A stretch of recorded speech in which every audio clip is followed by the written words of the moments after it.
ఓం సమర్థ సద్గురు సాయినాథ్ మహారాజ్కి జై. ఓం సాయిరామ్. మన బాబా కుటుంబ సభ్యులందరికీ నమస్తే అండి. అందరికీ కూడా రథసప్తమి శుభాకాంక్షలు ఫ్రెండ్స్. మీ అందరిపైన శిరిడి సాయినాథుని ఆశీస్సులు ఉండాలని, మీరు ఎల్లప్పుడూ క్షేమంగా సంతోషంగా ఆరోగ్యంగా ఉండాలని, మీరు అనుకున్న పనులన్నీ నెరవేరాలని మనస్ఫూర్తిగా బాబాగారిని కోరుకుంటున్నానండి. ఇంక ఈరోజు వీడియోలో మన బాబాగారి సందేశం అండి. మన బాబాగారు ఏమంటున్నారంటే, తల్లి నువ్వు వినాలి అనుకున్న శుభవార్త చెబుతాను. నేను చెప్పేది 2 నిమిషాలు వినమ్మా, నీ మనసుకి ఎంతో సంతోషం కలుగుతుంది తల్లి అని అయితే మన బాబాగారు మనందరి కోసం ఒక మంచి సందేశం తీసుకువచ్చారండి. మరి మన బాబాగారు ఏం చెప్పబోతున్నారో ఆయన మాటల్లోనే తెలుసుకుందాం ఫ్రెండ్స్. చిన్న రిక్వెస్ట్ అండి, మన వీడియోస్కి అయితే ఒక చిన్న లైక్ ఇవ్వండి. అలాగే ఫస్ట్ టైం చూసేవారైతే మన బాబా భక్తి ఛానల్ తప్పకుండా సబ్స్క్రైబ్ చేసుకుని సపోర్ట్ చేయండి. ముందుగా అయితే మొదటి నెంబర్ అండి. ఫస్ట్ నెంబరు తాకిన నా బిడ్డ ఎవరైతే ఉన్నారో, తల్లి ఎన్నో కష్టాలను బాధలను సమస్యలను ధైర్యంగా ఎదుర్కొని గెలుపు రాకపోయినా కష్టాలు తీరకపోయినా ఎప్పటికైనా సరే నా బాబా తండ్రి నాకు సహాయం చేస్తారు అని నా మీద నమ్మకంతో ఉన్నావు కదమ్మా. ఇప్పటి వరకు నువ్వు నడిచి వచ్చిన దారి నేను చూశానమ్మా. నిజంగానే నీవు ఇప్పటి వరకు నడిచిన దారి చాలా కష్టమైనది తల్లి. నిన్ను చూస్తే నాకు చాలా గర్వంగా ఉందమ్మా. ఎందుకంటే ఎంత కష్టం వచ్చినా సరే, ఎంత బాధ వచ్చినా సరే, సత్య మార్గాన్ని విడవకుండా న్యాయమైన మార్గంలోనే నడిచావు తల్లి. ఎటువంటి అడ్డదారిలోనూ నీ జీవితాన్ని ముందుకు సాగనివ్వలేదు. ఎలాంటి పరిస్థితుల్లోనూ కూడా చెడు మనుషులతోటి సావాసం చేయలేదు. చెడు మాటలు మాట్లాడలేదు.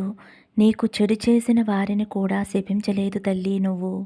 వారు నన్ను మోసం చేశారు అని ఆందోళన పడి బాధపడ్డావే తప్ప నాకు జరిగిన చెడే వారికి జరగాలి అని ఏనాడూ కూడా మనసులో అనుకోలేదు తల్లి. ఇతరులు చెడిపోవాలి అని నువ్వు కలలో కూడా అనుకోవు తల్లి. పాలలాంటి స్వచ్ఛమైన మనసమ్మ నీది. పంచదార లాంటి తియ్యటి గుణం తల్లి నీది. అందుకేనమ్మా నువ్వు నా బిడ్డవైనావు. నువ్వు ఈ బాబా బిడ్డవు కదా తల్లి. నిన్ను ఎంతో గొప్పగా ఆనందంగా చూసుకుంటానమ్మా. ఒక్కటి మాత్రం నువ్వు అర్థం చేసుకోవాలి తల్లి. ఎప్పుడూ కూడా నేను నీకు కష్టం ఇవ్వాలి అని అనుకోను. అనుభవాలు మాత్రమే ఇవ్వాలి అని అనుకుంటాను. నా వల్ల కాదు బాబా, నేను తట్టుకోలేకపోతున్నాను, ఈ కష్టాలు నేను భరించలేకపోతున్నాను అని అన్నప్పుడు నిన్ను నా చేతుల్లోకి తీసుకుంటాను తల్లి. నువ్వు ఎప్పుడు పిలిచినా సరే నేను పలుకుతానమ్మా. నువ్వు ఎప్పుడూ కూడా నా పిడికిలలోనే ఉంటావు. ఇప్పటి వరకు కూడా నువ్వు ఎన్నో శోధనను దాటి వచ్చావు. నీ కన్నీరు దుఃఖం అంతా ముగిసిపోయింది తల్లి. ఎప్పుడూ నేను ఒక మాట చెబుతూ ఉంటున్నాను కదమ్మా, కొంచెం ఓపిక పట్టు ఉండు తల్లి అని అంటున్నాను. బాబా నేను ఇంకా ఓపిక పట్టలేకపోతున్నాను. నా జీవితంలో మంచి మార్పు వచ్చే తీరాలి. ఇప్పుడు నేను అనుభవిస్తున్న ఈ స్థితి మారే తీరాలి. ఇక నా మనసుకు శరీరానికి పడే ఓపిక లేదు బాబా. ఈ విధంగా నీ బాధలు నా దగ్గర చెప్పుకుని బాధపడుతున్నావు కదా తల్లి. నేను విజయాన్ని సాధించే తీరాలి. అందుకు నువ్వు సహాయం చేయాలి బాబా అని నువ్వు పట్టుకుని కూర్చుని ఉన్నావు కదమ్మా. నువ్వు చెప్పింది నిజమే తల్లి. నువ్వు చెప్పినవన్నీ కూడా నేను ఒప్పుకుంటాను. నీ జీవితంలో ఖచ్చితంగా మంచి మార్పు రప్పిస్తాను. నీ జీవితాన్ని ఎంతో గొప్పగా మారుస్తాను తల్లి. అందరూ ఉండి అనాథలా ఉంటున్నాను బాబా అని నువ్వు అనుకుంటున్నావమ్మా. నీ విలువ అందరికీ తెలియచేసి అందరిలోనూ నిన్ను ఒక గొప్ప దానిలా నిలబెడతాను తల్లి. ఎవరైతే నిన్ను అర్థం చేసుకోకుండా కాదు అని వెళ్ళిపోయారో వారే నిన్ను అర్థం చేసుకుని నువ్వే కావాలి అని వారు నీ వద్దకు వస్తారు తల్లి. నువ్వు ఏం సాధిస్తావులే అన్న వాళ్ళ దగ్గర నిన్ను గొప్పగా ఎదిగేలా చేస్తానమ్మా. అందరూ ఆశ్చర్యపడేలా నిన్ను నిర్లక్ష్యం చేసిన వారి ముందు అందనంత ఎత్తుకి నిలబెడతాను తల్లి నిన్ను. ఇప్పటి వరకు ఎదురు చూసిన దానికి మంచి ఫలితం నీకు దక్కబోతుంది తల్లి. జరిగిపోయిన గతమంతా కూడా వదిలేసి రాబోయే సంతోష కాలాన్ని గడపటానికి సిద్ధంగా ఉండు తల్లి. నీకు గజకేసరి యోగం కలగబోతుంది. ధనానికి కూడా ఎటువంటి లోటు లేకుండా ఆనందంగా సంతోషంగా ఉంటావు తల్లి అని అయితే మన బాబాగారు ఫస్ట్ నెంబరు తాకిన వారి గురించి అయితే ఇలా చెబుతున్నారండి. ఇప్పుడు 2వ నెంబర్ అండి. 2వ నెంబరు తాకిన నా బిడ్డ ఎవరైతే ఉన్నారో తల్లి, నీ చెయ్యి వదిలేశాను అని నన్ను నిందిస్తున్నావా? నేను ఎప్పుడూ నిన్ను వదలలేదమ్మా. నేను నీతోనే ఉంటున్నాను. నీ వెనకే తిరుగుతున్నాను తల్లి. నువ్వు ఏ పని చేసినా సరే అందులో విజయం సాధించేలాగా నీతో ప్రయత్నం చేయిస్తున్నాను తల్లి. మరి అంతగా నాతో ఉంటే మరి నాకు ఈ బాధలు ఎందుకు బాబా అని నన్ను అడుగుతున్నావు కదా తల్లి. తల్లి, నేను నీతో ఉన్నంత మాత్రాన నువ్వు అనుభవించవలసిన కర్మలన్నీ వెళ్ళిపోతాయి అని నేను చెప్పట్లేదు కదమ్మా. నేను నీతో ఉండేది నీ చెడు సమయంలో, నీ సమయం బాగా లేనప్పుడు నిన్ను జాగ్రత్తగా ఒక దారికి తీసుకురావటానికి నేను నీ చుట్టూ తిరుగుతూ ఉంటానమ్మా. ఎందుకంటే అటువంటి సమయంలో నీ మనసు ఎటువంటి చెడు ఆలోచనలు కానీ ఎటువంటి చెడు నిర్ణయాలు తీసుకోకుండా ఉండటానికి నేను నీ పక్కనే ఉంటాను తల్లి. కానీ నువ్వు నన్ను అర్థం చేసుకోకుండా కష్టాల నుండి నిన్ను విముక్తి చేయలేదు, నీకు అవసరమైనవన్నీ సమకూర్చలేదు అని బాధపడుతూ అనుకుంటున్నావమ్మా. అది ఎంతవరకు నిజమో నువ్వే ఒక్కసారి ఆలోచించు తల్లి. ఇంత కష్టకాలంలో కూడా ఈరోజు వరకు నువ్వు ధైర్యంగా నిలబడగలిగావు. ఏదో ఒక విధంగా నీకు రోజు గడుస్తుంది కదమ్మా.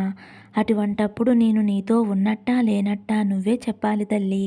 నేను గనక ఈ కర్మలను ఇప్పుడే తీసేస్తే నీవు ఈ కర్మలను మరలా మరలా అనుభవించవలసి వస్తుంది తల్లి. కానీ నేను అనుకునేది ఏమిటి అంటే, ఇన్ని రోజులు నువ్వు అనుభవించావు కదా, ఇంకొద్ది రోజుల్లో నీ చెడు కర్మలన్నీ కూడా తీసివేసి వాటి స్థానంలో మంచి కర్మలను ప్రవేశించేలా చేయాలి అని నేను అనుకుంటున్నానమ్మా. అందువల్ల నువ్వు జీవితమంతా కూడా ఆనందంగా సంతోషంగా జీవించాలి అని నేను కూడా ఆశపడుతున్నాను తల్లి. ఇక నీ జీవితమంతా కూడా ఆనందంగా సంతోషంగా గడిచిపోతుందమ్మా. ఇకపై ఏ జన్మలో కూడా నీకు ఎటువంటి చెడు కర్మలు కూడా అంటవు. నీ చెడు కర్మలు ముగిసే సమయం ఆసన్నమైందమ్మా. అతి త్వరలోనే నీ చెడు కర్మలన్నీ ముగిసిపోయి నీ భవిష్యత్తుని బంగారుమయం చేసుకోబోతున్నావమ్మా. సుఖ సంతోషాలతో జీవించబోతున్నావు. కనుక శాంతంగా సహనంగా ఉండమ్మా. నువ్వు అనుకున్నట్టే సమస్తం జరుగుతాయి. నువ్వు కోరిందల్లా నీ చేతిలో పెడతాను. అంతా నీకు మంచే జరుగుతుంది అని నేను మాట ఇస్తున్నానమ్మా. నువ్వు ఆనందంగా జీవించాలని, నువ్వు నీ కుటుంబంతో కలిసి హాయిగా జీవించాలని నా ఆశీస్సులు నీకు ఇస్తున్నానమ్మా. 2వ నంబరు తాకిన నా బిడ్డ ఎవరైతే ఉన్నారో తల్లి, ఈరోజు నువ్వు ఒక శుభవార్త వింటావు. ఈరోజు సాయంత్రం లోపున ఆ శుభవార్త మీ ఇంటికి చేరుతుంది తల్లి. ఆ శుభవార్త వింటే నీకు మానసికంగా ఎంతో ఆనందం కలుగుతుంది తల్లి. ఈ శుభవార్త కోసమే కదమ్మా నువ్వు ఎన్నో రోజులుగా ఎదురు చూస్తున్నావు. ఇది నీ కుటుంబానికి ఎంతో మేలు చేస్తుంది. ఇది నువ్వు మరీ మరీ అడిగి కోరుకున్న శుభవార్త ఈరోజు నీకు అందుతుందమ్మా. విని నువ్వు ఎంతో ఆనందంగా ఉంటావు. ఎన్నో సంవత్సరాల కృషి ఫలించి ఈరోజు నీకు మంచి వార్త చేరుతుంది. ఇక నుంచి నీకు అంతా మంచే జరుగుతుంది. ఈ వార్త నీకు అన్ని శుభాలను తీసుకువస్తుంది తల్లి. ప్రతిదీ మంచే జరుగుతుందమ్మా. నీ జీవితం ఒక మంచి మార్గంలోకి వెళుతుంది. ఆనందకరమైన రోజుగా ఈ రోజు నీ జీవితంలో నిలిచిపోతుంది తల్లి. ఇక నీ జీవితంలో సంతోషాలు వెల్లువిరుస్తాయి. సమాజంలో గౌరవ మర్యాదలు పెరిగి నీ హోదా పెరుగుతుంది. ఇటువంటి రోజు కోసమే కదా ఎన్నో రోజుల నుండి ఎదురు చూస్తున్నావు. మానసికమైన ఆనందం వ్యక్తులని ఆరోగ్యవంతులని చేస్తుంది. మనకంటూ ఆరోగ్యం ఉంటే ఏదైనా చేసి ఒక స్థాయికి చేరగలం. ఇప్పటి వరకు నీకు మానసిక ఆందోళన వలన ఆరోగ్యం కూడా దెబ్బతినింది తల్లి. ఇకపై నీకు ఆరోగ్యం కూడా కుదుటపడుతుంది తల్లి. అలాగే ధనం లేనిదే ఈ సమాజంలో ఎవరూ గౌరవించరు. అది నువ్వు అనుభవపూర్వకంగా తెలుసుకున్నావు. ఆ ధనం ఇప్పుడు నీకు కావలసినంత లభిస్తుందమ్మా. కాబట్టి నీకు గౌరవ మర్యాదలు అధికంగా పెరుగుతాయి. ఎందుకంటే మంచితనం చూసి ఈ రోజుల్లో ఎవరూ కూడా గౌరవించేవారు ఎవరూ ఉండటం లేదమ్మా. నీ దగ్గర ధనం ఉంటేనే నీకు గౌరవం. కాబట్టి ఇంతకు ముందుగా చేయకుండా వచ్చిన ధనాన్ని పొదుపు చేసుకుని సమాజంలో గౌరవంగా బ్రతకటానికి అవసరమైనవన్నీ కూడా ఏర్పాటు చేసుకో తల్లి. సుఖ సంతోషాలతో జీవించటానికి నీకు మంచి అవకాశం వచ్చింది. దీనిని సద్వినియోగం చేసుకో. అలాగే నీకు ఉన్న దానిలో లేని వారికి సహాయం చేస్తూ ఉండమ్మా. మూగజీవులకి ఏదైనా పెడుతూ ఉండు తల్లి. నీ వాకిట్లో ఏదైనా గిన్నెలో నీళ్లు పోసి ఉంచమ్మా. మూగజీవులు వచ్చి తాగుతాయి. అది కూడా నువ్వు ఎంతో పుణ్యం చేసుకున్నట్టేనమ్మా. ఇలా చేస్తూ ఉంటే ఏదైనా తెలిసి తెలియక చెడు కర్మలు అంటినా సరే అవన్నీ కూడా తొలగిపోతాయమ్మా. ఇక నీకు ఎటువంటి లోటు ఉండదు తల్లి. నీవు నీ కుటుంబం ఎంతో సంతోషంగా ఉంటారు. నీ బిడ్డలు ఎంతో ఎత్తుకు ఎదుగుతారు. నువ్వు కోరుకున్నట్లుగానే వారు ఎంతో ఆనందంగా సంతోషంగా ఉంటారు తల్లి. నీ కుటుంబం ఎప్పుడూ కూడా ఆనందంగా అష్టైశ్వర్యాలతో ఆయురారోగ్యాలతో సిరి సంపదలతో వంశాభివృద్ధితో సంతోషంగా ఉండాలి అని నా ఆశీస్సులు మీకు అందిస్తున్నానమ్మా అని అయితే మన బాబా గారు 2వ నెంబర్ తాకిన వారి గురించి అయితే ఇలా చెబుతున్నారండి. ఫ్రెండ్స్, ఈరోజైతే మన బాబా గారు మనందరి కోసం మంచి సందేశం అందించారు కదండి. మన బాబా గారు ఏం చెప్పినా మన మంచి కోసమే చెబుతారు కదా ఫ్రెండ్స్. మరి బాబా అందించిన ఈ సందేశం మీకు నచ్చింది అనుకుంటున్నానండి. నచ్చితే ఒక చిన్న లైక్ ఇవ్వండి ఫ్రెండ్స్. అలాగే ఫస్ట్ టైం చూసేవారైతే మన బాబా భక్తి ఛానల్ తప్పకుండా సబ్స్క్రైబ్ చేసుకుని సపోర్ట్ చేయండి. సర్వే జన సుఖినో భవంతు. సమస్తం సద్గురు సాయినాథార్పణమస్తు. శుభం భవతు. జై సాయిరామ్.